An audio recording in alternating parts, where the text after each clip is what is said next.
কৃষক মুক্তি সংগ্ৰাম সমিতি গোগামুখ আঞ্চলিক সমিতিৰ তৃতীয় দ্বিবাৰ্ষিক অধিৱেশন কৃষক মুক্তি সংগ্ৰাম সমিতি গোগামুখ আঞ্চলিক সমিতিৰ তৃতীয় দ্বিবাৰ্ষিক অধিৱেশনখনি দুদিনীয়া বৰ্ণাঢ্য কাৰ্যসূচীৰে গোগামুখ পাচনি কেম্পে ধৰ্মপুৰ গাঁৱত অনুষ্ঠিত হয়।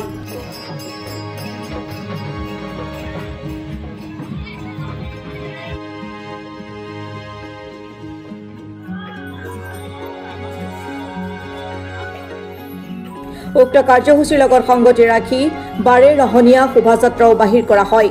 উক্ত অনুষ্ঠানত উপস্থিত থাকে কৃষক মুক্তি সংগ্ৰাম সমিতিৰ কেন্দ্ৰীয় সমিতিৰ সম্পাদক বিদ্যুৎ শইকীয়া, বেহৰবাৰী আউটপোষ্টৰ অভিনেতা ৰাকেশ আৰু মুকলি সভাত উপস্থিত থাকে ৰাইজৰ দলৰ নেতা অখিল গগৈ।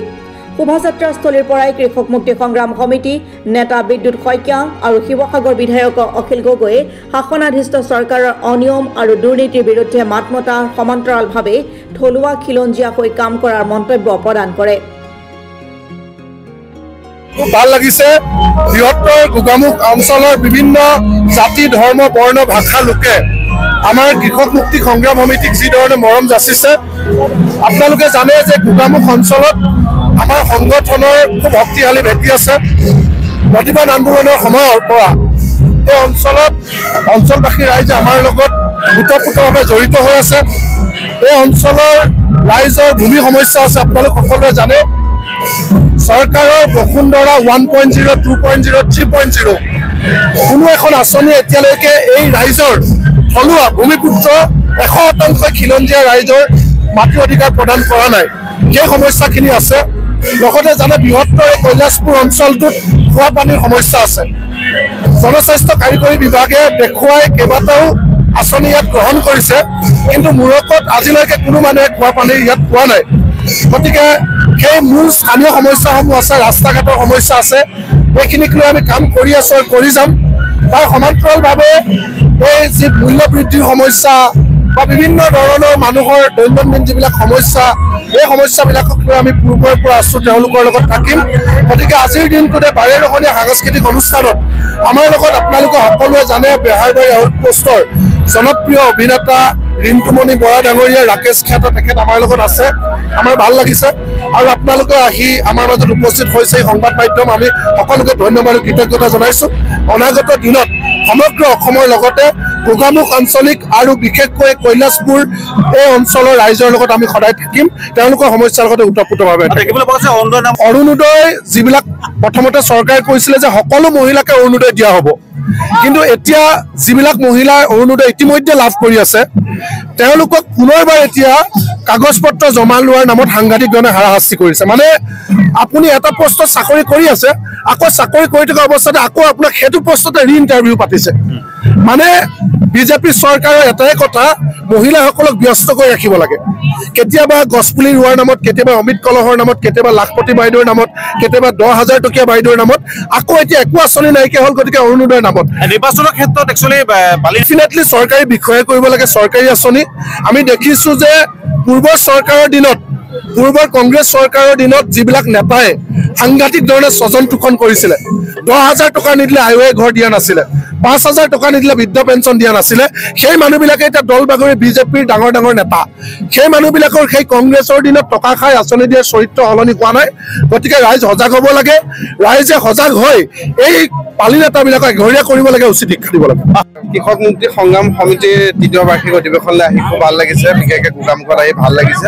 এতিয়া পৰিৱেশ পৰিস্থিতি বৰ ধুনীয়া, সকলো মানুহৰ মিলা প্ৰীতি দেখি খুব ভাল লাগিছে। এজন সাংস্কৃতিক কৰ্মী হিচাপে এটাই কওঁ, আমি কৃষি প্ৰধান ঠাইৰ মানুহ, কৃষি আমাৰ প্ৰধান। গতিকে আমাৰ জীৱিকা যিহেতু কৃষি আৰু কৃষিক লৈ আমাৰ ঠাইখন চলি থাকে। গতিকে কৃষক ৰাইজৰ যিখিনি অভাৱ অনাটন, যিখিনি তেওঁলোকৰ প্ৰাপ্তি, সেই প্ৰাপ্তিখিনি আচলতে পূৰণ কৰিব লাগে। চৰকাৰী পক্ষই চকু মেলি চাব লাগে। সাংস্কৃতিক কৰ্মী হিচাপে মই নিৰপেক্ষ হিচাপে মই যি দেখিছোঁ সেয়ে আপোনালোকৰ আগত NHPCত অস্থায়ীভাৱে যিখিনি মানুহক আমাৰ শ্ৰমিক হিচাপে লৈছিলে চবকে এতিয়া খেদিলে। মই বাৰম্বাৰ কৈ আছিলোঁ আপোনালোকক যে NHPCৰ নামনি সোৱণশিৰি জলবিদ্যুৎ প্ৰকল্পৰ পৰা অসমে একো নাপায়। বিদ্যুতো বিনামূলীয়াকৈ নাপায়, মাত্ৰ 25 মেগাৱাটৰ বিদ্যুৎ পাব। অৰুণাচলে 12.5% পাব, আমি নাপাওঁ, আমি 1.25% পাম। তাৰপিছত গোটেই ধ্বংসটো অসমত হ'ব, অৰুণাচলৰ একো ধ্বংস নহয়, আমাৰ ধ্বংস হ'ব। অৰুণাচলৰ অলপ চলপ হ'লেও অকল পানীটো উঠিব পাৰে, কিন্তু ধ্বংসটো আমাৰ হ'ব। আৰু মই কৈছিলোঁ যে এই NHPCৰ পৰা একো নোপোৱাৰ উপৰিও, নামনি সোৱণশিৰি জলবিদ্যুৎ প্ৰকল্পৰ পৰা একো নোপোৱাৰ উপৰিও, ধ্বংস হোৱাৰ উপৰিও আটাইতকৈ ডাঙৰ কথা যে ইয়াত এজনো অসমীয়া মানুহে চাকৰি নাপায়। মই কৈছিলোঁ যে 100জনতকৈ কম মানুহে চাকৰি পাব। এতিয়া যিবিলাক মানুহে কনষ্ট্ৰাকশ্যন পিৰিয়ডত অলপ অলপ লেবাৰ কাম কৰিছিলে, সেই মানুহবিলাককো এতিয়া খেদি দিলে। তো গতিকে অসমৰ মানুহে ইয়াৰ পৰা পাবলগীয়া একো নাই। আৰু বিদ্যুৎ কিনিবও আমি বেছিকৈ নোৱাৰোঁ, মেক্সিমাম 300 মেগাৱাট মান কিনিব পাৰিম, বাকীখিনি বাহিৰৰ ৰাজ্যৰ লগত ইতিমধ্যে চুক্তি হৈ গৈছে। গতিকে নামনি সোৱণশিৰি জলবিদ্যুৎ প্ৰকল্পৰ পৰা অসমীয়া পাবলগীয়া একো নাই। আমাৰ হাতৰ পৰা সোৱণশিৰি নদীখন গুচি যাব, আমাৰ সোৱণশিৰিপুৰীয়া মানুহক মাৰি পেলাব। আৰু সেইকাৰণে মই আজিও নামনি সোৱণশিৰি জলবিদ্যুৎ প্ৰকল্পক বিৰোধিতা কৰোঁ। নামনি সোৱণশিৰি জলবিদ্যুৎ প্ৰকল্পটো বন্ধ কৰি দিব লাগে বুলি আজিও ভাবোঁ, ভাঙি দিব লাগে বুলি মই আজিও দাবী উত্থাপন কৰোঁ। প্ৰথম কথাটো হ'ল যে এই অঞ্চলৰ মানুহে এতিয়ালৈকে মাটিৰ পট্টা পোৱা নাই। 50,000 মান মানুহ আছে, এতিয়ালৈকে মাটিৰ পট্টা পোৱা নাই। 50,000 মানুহক এতিয়ালৈকে মাটিৰ পট্টা দিয়া নাই। গতিকে এইটো কেতিয়াও হ'ব নোৱাৰে। অতি সোনকালে বসুন্ধৰাৰ অধীনত ইয়াৰ প্ৰত্যেকজন মানুহক মাটিৰ পট্টা দিবলৈ, আৰু সোৱণশিৰি বনাঞ্চল যিটো অঞ্চলত পৰিছে তেওঁলোকক আপোনাৰ ফৰেষ্ট ৰাইটছ এক্টৰ অধীনত অতি সোনকালে ইয়াৰ প্ৰত্যেকজন খিলঞ্জীয়া মানুহক ভূমিৰ পট্টা দিবৰ কাৰণে মই দাবী উত্থাপন কৰিছোঁ। দ্বিতীয় কথাটো হ'ল এই অঞ্চলটোত আমি ব্যাপক ৰূপত খোৱা পানীৰ সংকট দেখিবলৈ পাইছোঁ। সাংঘাতিক ধৰণে এই অঞ্চলটো খোৱা পানীৰ সংকট হৈছে। গতিকে অতি সোনকালে জল জীৱন মিছনৰ অধীনত যিটো প্ৰজেক্ট কৰিছিলে সেইটো এতিয়া পানী পোৱা নাই। অতি সোনকালে এই অঞ্চলত একেবাৰে অসম অৰুণাচল সীমান্ত অঞ্চলত গোগামুখৰ এই অঞ্চলটোত নামনি সোৱণশিৰি জলবিদ্যুৎ প্ৰকল্পৰ চাৰিওফালে থকা মানুহবিলাকক দুটা কাম, মাটিৰ পট্টা দিবৰ কাৰণে অতি সোনকালে দাবী জনাইছোঁ। 50,000 মান মানুহক মাটিৰ পট্টা দিয়া নাই। আৰু দ্বিতীয় কথাটো প্ৰত্যেকটো পৰিয়ালক পানী যোগান দিবৰ কাৰণে দাবী যে মানুহৰ য'ত বেমাৰ হয় তাতেহে বেজীটো দিয়ে। আজি হিমন্ত বিশ্ব শৰ্মাৰ যদি বেমাৰ হয় তেতিয়াহ'লে মোৰ গাতটো বেজীটো দিলে কাম নহ'ব।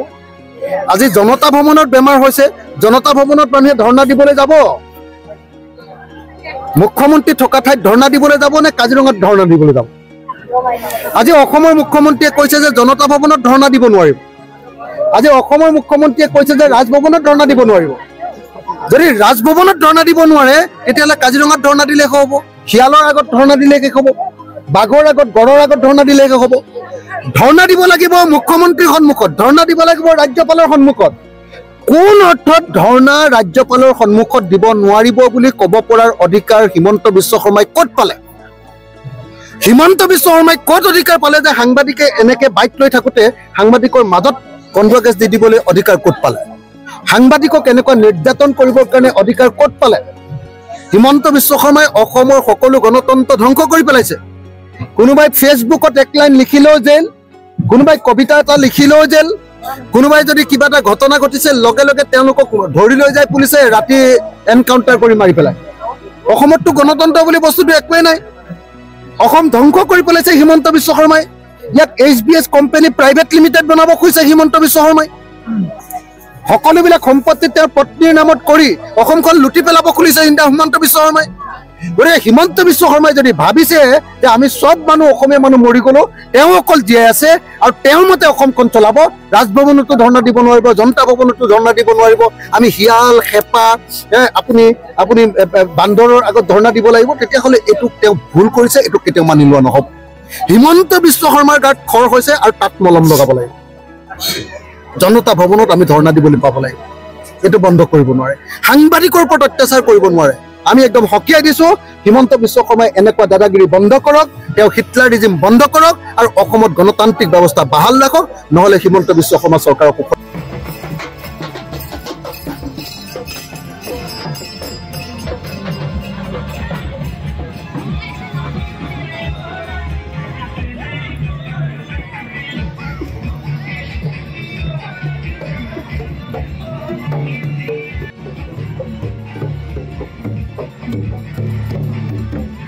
গোগামুখৰ পৰা ললিত শইকীয়া ৰিপৰ্ট, অসম টুডে।